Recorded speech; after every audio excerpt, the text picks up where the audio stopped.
Hello student, आज हम बात करते हैं न्यू चैप्टर सिंटैक्स की बात करते हैं।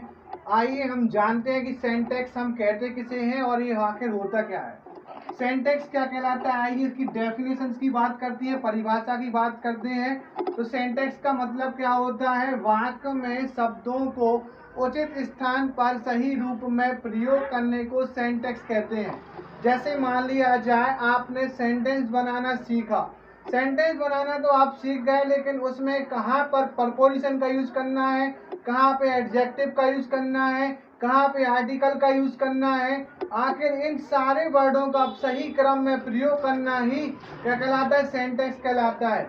अगर हम इसको देखें तो कई बार हमें एरर्स छांटने के लिए कहा जाता है। एरर्स को हम गलतियों को तभी छांट पाएंगे जब हमें वाक्यों को शब्दों की उचित स्थान पर लिखना आता होगा।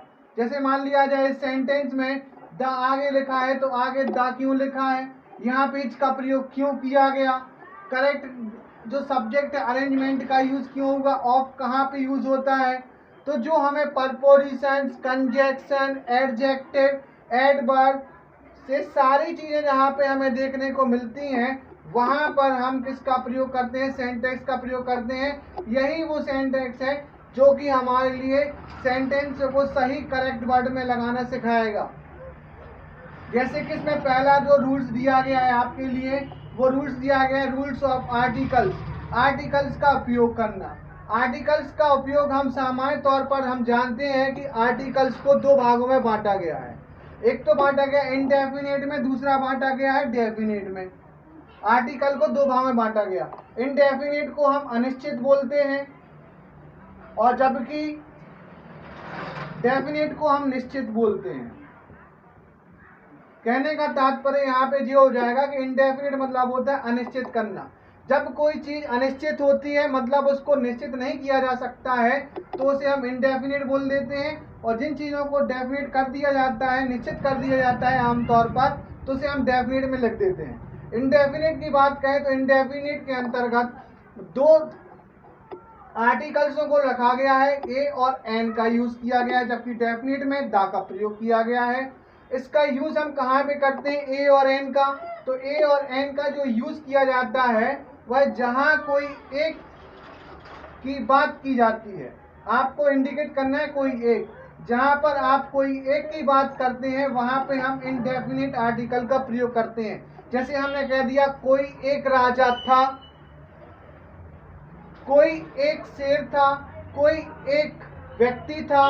जब भी हम कहीं पर भी आर्टिकल्स में कोई एक की बात करते हैं, कोई एक चीज उठा लो, कोई एक पुस्तक उठा लो, कोई एक पेन ले लो, तो जहां पर भी आपको कहीं पर भी कोई एक का साउंड देखने को मिलता है या फिर उसके मीनिंग में कोई एक का साउंड निकल रहा होता है या मीनिंग निकल रहा होता है, वहां पे हम इनडेफिनेट आर्टिकल का यूज करेंगे। और जहां पे निश्चित ही हो जाए कि ये सामान या ये पुस्तक, ये व्यक्ति तो किसी न किसी व्यक्ति का है, जैसे हमने कह दिया ये बुक तुम्हारी है, तो मतलब हम बुक लिए हैं वो हम तुम्हारी है, मतलब निश्चित हो चुका है, तो वहां पे कहीं ना कहीं हम आर्टिकल दा का प्रयोग करेंगे। जहां कोई वस्तु को निश्चित रूप दे दिया जाता है वहां पे हम डेफिनेट का प्रयोग करेंगे। इसके बाद हम कल इसमें देखेंगे नेक्स्ट वीडियोस में कि हम इनडेफिनेट आर्टिकल का प्रयोग कैसे करते हैं और डेफिनेट प्रयोग का कैसे करते हैं। तो आज के लिए आपको समझ में आया होगा कि सेंटेंस की डेफिनेशन आखिर होती क्या है। The correct arrangement of words in a sentence is called sentence.